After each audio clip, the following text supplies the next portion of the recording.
17 বছরের খরা কাটিয়ে অবশেষে রূপকথার গল্প লিখতে চেয়েছিলেন বিরাট কোহলি, কিন্তু তীরে এসে ডুবল তরি। চোখের জলে বিদায় বিরাট কোহলির। অলিখিত সেমিফাইনালে রাজস্থান। চলতি ইন্ডিয়ান প্রিমিয়ার লিগের এলিমিনেটরে রয়্যাল চ্যালেঞ্জার্স ব্যাঙ্গালোরকে 4 উইকেটে হারিয়ে দ্বিতীয় কোয়ালিফায়ারে উঠেছে রাজস্থান রয়্যালস। এর মধ্য দিয়ে আরও একবার শিরোপা জিততে না পারার আক্ষেপ নিয়েই বিদায় নিল বিরাট কোহলি এবং ফাফ ডু প্লেসির রয়্যাল চ্যালেঞ্জার্স ব্যাঙ্গালোর। 24শে মে দ্বিতীয় কোয়ালিফায়ারে রাজস্থানের অপেক্ষায় সানরাইজ হায়দ্রাবাদ। এই ম্যাচে যারাই জিতবে তারাই কলকাতা নাইট রাইডার্সের বিপক্ষে 26শে মে খেলবে ফাইনাল।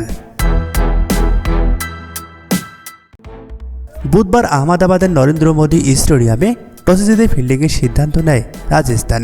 আগে ব্যাট করতে নেমে 8 উইকেটে 172 রান সংগ্রহ করে তারা। জবাবে 6 বল হাতে রেখেই জয়ের বন্দরে পৌঁছে যায় রাজস্থান।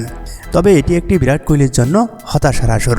চলতি আসরে 15 ইনিংসে 741 রান করেছেন বিরাট কোহলি।